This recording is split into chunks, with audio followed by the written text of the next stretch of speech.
देव संस्कृति विश्वविद्यालय यूनिवर्सिटी के प्रो वाइस चांसलर के रूप में अपनी सेवा दे रहे और गायत्री परिवार के स्थापक श्री राम शर्मा आचार्य के पौत्र के रूप में श्री डॉक्टर चिन्मय भाई प्रणव भाई पंड्या अपना स्नेह आदर व्यक्त करने के लिए यहाँ उपस्थित है। गुरु हरि महंत स्वामी महाराज को वे अपनी शुभकामनाएं प्रदान कर रहे हैं।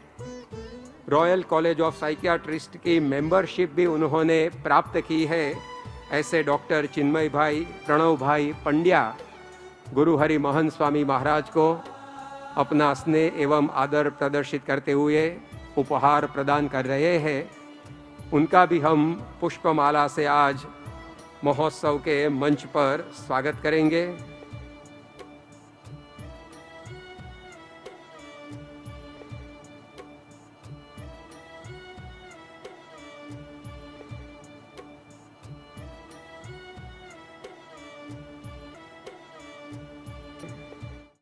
गुरु हरि प्रमुख स्वामी महाराज को अपनी भावांजलि समर्पित करने के लिए वैश्विक गायत्री परिवार के संस्थापक पूज्य श्री राम शर्मा जी आचार्य के पौत्र डॉक्टर श्री चिन्मय भाई प्रणव भाई पंड्या उपस्थित है, जो देव संस्कृति विश्वविद्यालय यूनिवर्सिटी के प्रो वाइस चांसलर भी है।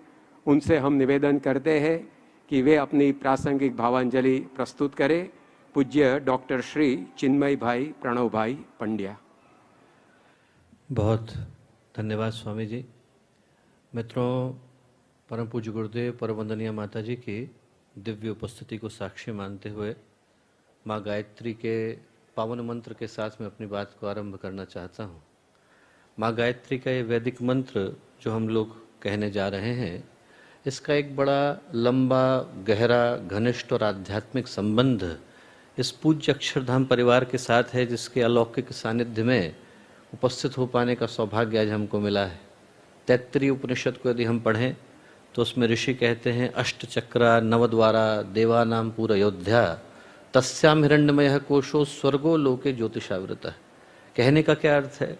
अर्थ यह है कि इस संसार को हम लोग परिवर्तन से, प्रवाह से, बदलाव से परिभाषित करते हैं। हर क्षण यहाँ पर हर चीज़ बदल रही है, रिश्ते, रूप, आकार बदलते चले जा रहे हैं। और इस बदलाव वाले संसार में एक सत्ता ऐसी है जो शुद्ध है, शाश्वत है, निर्विकार है, निर्विकल्प है। और वो जो सत्ता है उसी को हम लोग परब्रह्म, परमेश्वर, पुरुषोत्तम, भगवान, ईश्वर, सच्चिदानंद घन, गुणातीत कह करके पुकारते हैं। और उस परमेश्वर के तेज भर्ग को धारण करने वाली जो शक्ति है, उसी को ऋषियों ने गायत्री कह करके पुकारा। पर जिस अभिप्राय से मैंने इस बात को कहा, वो अभिप्राय ये था कि यदि आप महानारायण उपनिषद को पढ़ें तो उसमें कहते हैं कि यदि गायत्री का साधक अपने शिखर पर पहुंचता है तो क्या घटता है? तो कहते हैं, आयात वरदे देवी अक्षर ब्रह्म सम्मितम। उस समय में वो अपने आप को अक्षरधाम में प्रतिष्ठित पाता है। तो ये एक सौभाग्य का विषय है कि आज गायत्री परिवार अक्षरधाम परिवार के साथ एक ऐसे अलौकिक अवसर पर यहाँ उपस्थित है, जब गायत्री की चेतना हम में से प्रत्येक के हृदय को उन्मीत कर रही है। और जब गायत्री का साधक शिखर पर हो तो अपने आप को अक्षरधाम में पाता है, और स्वामियों में स्वामी यदि शिखर पर हो तो वो प्रमुख स्वामी कहलाते हैं। तो आज के इस शुभ दिन, अलौकिक दिन, अविस्मरणीय दिन, माँ गायत्री के पावन मंत्र के साथ में अपनी बात को आरंभ करना चाहूँगा। स्थिर चित्त शांत मन के साथ उसी शक्ति का अवगाहन, माँ गायत्री का पावन मंत्र साथ साथ। ओम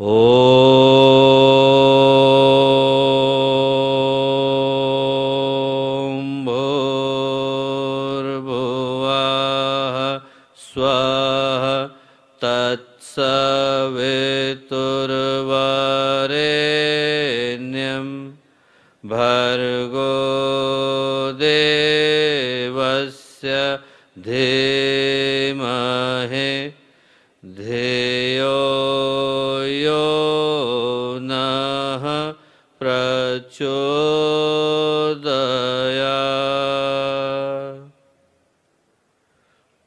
परम पूज्य गुरुदेव परम वंदनीय माता जी के दिव्य संरक्षण में आज का ये अत्यंत ही पावन दिन, स्वामी विवेकानंद जयंती का शुभ अवसर, अक्षरधाम की स्थापना का ये पावन दिन, जब हम लोग ज्ञान, धर्म, वैराग्य, भक्ति की इस पावन भूमि पर अक्षर पुरुषोत्तम उपासना के इस आध्यात्मिक केंद्र पर उपस्थित हैं, तो इस शुभ अवसर पर जब हम परम पूज्य प्रमुख स्वामी जी के शताब्दी महोत्सव को मनाने के लिए एकत्रित हुए, यहाँ पर उपस्थित पूज्य महंत स्वामी जी, मंच पर उपस्थित सभी सम्मानित अतिथिगण, विभिन्न स्थानों से आए सभी यहाँ पर उपस्थित भाई बहन और प्यारे मित्रों, आज के दिन को मैं गायत्री परिवार का प्रतिनिधि होने के नाते, जिसके करोड़ों सदस्य आज विश्व के 80 से ज़्यादा देशों में प्रतिष्ठित हैं, उन सब का प्रतिनिधि होने के नाते आज के दिन को मैं एक बड़े ही अप्रतिम सौभाग्य के रूप में मानता हूँ। और इसलिए मानता हूँ क्योंकि आज एक ऐसे पावन दिन, जब सौभाग्य के सारे समीकरण एक साथ आकर के एकत्रित हो रहे हैं, इस पावन धरा पर उपस्थित हो पाने का सौभाग्य हमको मिला। मुझे स्मरण है कि जब अक्षरधाम दिल्ली की स्थापना हुई तो श्रद्धेय डॉक्टर साहब ने वहाँ पर एक बात को कहा था। उनने कहा था, इस धरती पर दो ही तरह के लोग हैं, एक वो जिनने अक्षरधाम को देखा है और एक वो जिनने नहीं देखा।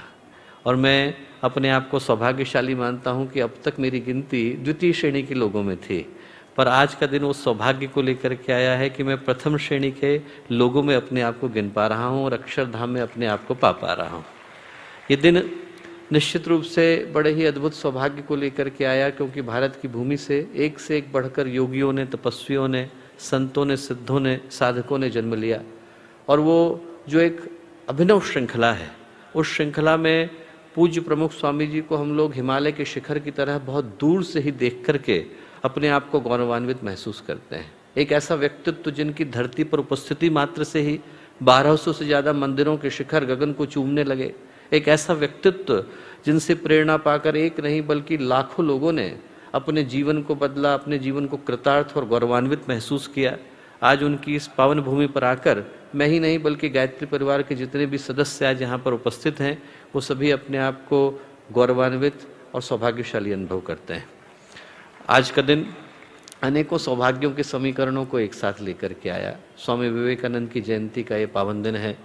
पूज्य प्रमुख स्वामी जी की शताब्दी को मनाने के लिए हम लोग एकत्रित हैं और गायत्री परिवार का प्रतिनिधि होने के नाते मैं यहाँ पर उपस्थित हूँ। और मैं समझता हूँ कि यदि इन तीनों धाराओं का मिलन यदि एक स्थान पर होता है तो वो कौन सी बात होगी जो पूज्य प्रमुख स्वामी जी हमें यहाँ से संकल्प के रूप में ले जाने के लिए चाहेंगे। तो मुझे लगता है कि आज का दिन एक आवाहन को, एक आमंत्रण को, एक संकल्प को लेकर के आया है और इस पुकार को लेकर के आया है कि इस भारत को, इस भारतीय संस्कृति को, इस भारत के भविष्य को जगाने के लिए, बेहतर बनाने के लिए हम में से प्रत्येक को आज आगे आने की आवश्यकता है। मुझे स्मरण आता है कि 15 जनवरी 1897 को जब स्वामी विवेकानंद अपनी लंबी पाश्चात्य देशों की यात्रा के बाद भारत को पहुँचे तो उनके स्वागत में एक बहुत बड़ी सभा का आयोजन हुआ। हजारों लोग एकत्रित हुए और उसमें से जो स्वागत सभा के अधिपति थे उनने स्वामी विवेकानंद का सम्मान करने के बाद उनसे एक प्रश्न को पूछा। प्रश्न ये पूछा कि स्वामी जी, आप इतने दिनों तक विदेश रहे तो आपकी उपस्थिति का लाभ वहाँ के लोगों को मिला? जिन विषयों से वो सर्वथा परिचित थे उन विषयों का ज्ञान उनको आपके माध्यम से मिल पाया, पर आपको क्या लाभ हुआ? आप तो सन्यासी हैं, समुद्र पर्यंत नहीं जाना चाहिए, आपको भारत की भूमि से दूर रहना पड़ा, आपको क्या लाभ हुआ? और इस प्रश्न का स्वामी विवेकानंद ने बड़ा प्यारा उत्तर दिया। उनने कहा, मैं इतने दिनों तक भारत की भूमि से दूर रहा तो उसका सबसे ज़्यादा लाभ तो मुझे ही हुआ, क्योंकि पहले मैं जिन बातों को भावना के आवेश में आकर के सत्य मानता था, अब उनको मैं प्रमाण पूर्वक सत्य मानता हूँ। पहले लोग कहते थे कि भारत देवताओं की भूमि है, ऋषियों की भूमि है, अवतारों की भूमि है, मैं भी कहता था, पर मेरा अपना अनुभव उस विषय में नहीं था। बोले इतने दिनों तक मैं भारत की भूमि से दूर रहा हूँ तो इस बात को पूरे विश्वास के साथ कह सकता हूँ कि यदि पूरे विश्व में कोई एक देश ऐसा है जहाँ पर दया का, त्याग का, करुणा का, मानवता का, आध्यात्मिक अनुसंधान का, आध्यात्मिक उत्कर्ष का सर्वाधिक विकास हुआ है तो वो देश भारत का देश है। और बोले पूरे विश्व में कोई एक देश ऐसा है जहां पर हर उस आत्मा को जो ईश्वर को पाने का प्रयत्न कर रही है उसको जन्म लेने के लिए बाध्य होना पड़ेगा और हुए बिना उसका कल्याण संभव नहीं, तो वो देश भारत का देश है। और आज नहीं तो कल बोले भारत के इसी देश से ज्ञान की वो धाराएं फिर से बहेंगी जो अपने प्रकाश से पूरे विश्व को आलोकित करेंगी, आंदोलित करेंगी, उद्वेलित करेंगी और चमत्कृत करेंगी। मुझे लगता है कि आज ही के दिन के लिए संभवतया स्वामी विवेकानंद ने उन बातों को इतने वर्षों पहले कहा होगा। ये समय भारत का भारतीय संस्कृति के और भारतीय चेतना के और भारतीय आध्यात्मिक विकास के जागने का है। मैं कहूँगा हम में से प्रत्येक व्यक्ति जो आज इस पवित्र परिकर के अंदर विद्यमान है, एक ही संकल्प को लेकर के जाए कि भारत के भविष्य को बेहतर बनाने के लिए हम लोग क्या कर सकते हैं, हमारे द्वारा वो क्या आहुति डल सकती है जिसके माध्यम से भारत का भविष्य निर्धारित हो सकता है। पूज्य प्रमुख स्वामी जी यदि कुछ चाहते होंगे तो हमसे आज के दिन इसी अपेक्षा को रखते होंगे कि हम में से हर व्यक्ति भारत को जगाने के भाव को लेकर के यहाँ से जाए। अंत में आज सुबह ही जामनगर में रामधारी सिंह दिनकर की कुछ पंक्तियां मैं सुना रहा था, सुना करके अपनी बात को समाप्त करूंगा। और ये पंक्तियां उनने तब लिखी जब भारतीय संस्कृति की और भारतीय अस्मिता के ऊपर गंभीर संकट आया हुआ था। उनने लिखा कि सामने देश माता का भव्य चरण है, सामने देश माता का भव्य चरण है, जिह्वा पर बस एक जलता हुआ प्रण है। क्या प्रण है? काटेंगे शीस अरिका या फिर स्वयं कटेंगे, या तो दुश्मन का सिर कटेगा या हमारा जाएगा। काटेंगे शीस अरिका या फिर स्वयं कटेंगे, सीमा से अब पीछे कभी नहीं हटेंगे। कहते हैं अभी तो पहली आहुति है, पहली आहुति है, जरा यज्ञ को चलने दो, दो हवा देश की आग जलने दो। जब हृदय हृदय पावक से भर जाएगा, जब हर व्यक्ति के हृदय में आग आ जाएगी, जब हृदय हृदय पावक से भर जाएगा, भारत का पूरा पाप उतर जाएगा। देखोगे देखोगे कितना प्रलय चंड होता है, असिवंत हिंद कितना प्रचंड होता है। वो जो भारत होगा वो कितना प्रचंड होगा। तो कहते हैं अपने अंदर विश्वास रखो और क्या करो, गरजो गरजो अंबर को भर दो रणोच्चारों से, क्रोधांधरोर हाकों से हुंकारों से। अब जो आही पड़ी है सिर पर तो नहीं डरना है। कहते हैं अब जो आही पड़ी है सिर पर तो नहीं डरना है, जन्मे हैं एक बार दो बार नहीं मरना है। भगवान ने एक बार अवसर दिया है, भारत के लिए जीने का अवसर दिया है। और क्यों दिया है? कहते हैं साधना अब शोणित कर धार रही है। ये वो समय है जब साधना के पथ को भारत को बनाने के लिए एकजुट होने की आवश्यकता है। साधना अब शोणित कर धार रही है, सतलज को साबरमती पुकार रही है, सतलज को साबरमती पुकार रही है। और मुझे लगता है वो पुकार आज यहाँ इस अलौकिक प्रांगण से उठ रही है। आज के शुभ दिन मैं इस आश्वासन को पुनः देने के लिए आया कि गायत्री परिवार का एक लंबा संबंध अक्षरधाम परिवार के साथ रहा है और वो सदा अटूट और घनिष्ठ बना रहेगा। आज के शुभ दिन हम सबकी ओर से अनेकों भावांजलियाँ, श्रद्धांजलियाँ पूज्य प्रमुख स्वामी जी के चरणों में शत शत प्रणाम।